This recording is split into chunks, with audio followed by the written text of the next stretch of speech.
Τώρα.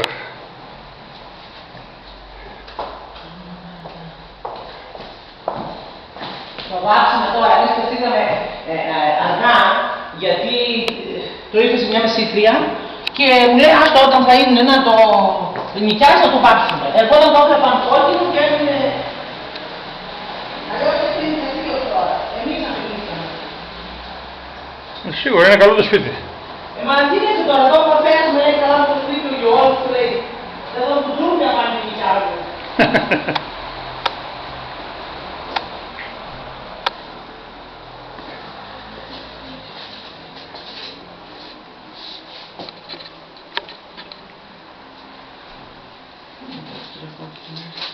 Εδώ το κορίτσι τώρα θέλει να πάρει το χαρτί που το νίκιαζα. Α, συγγνώμη. Δεν πειράζει. Βάλουμε και εσάς μέσα διαφήμιση. Έτσι,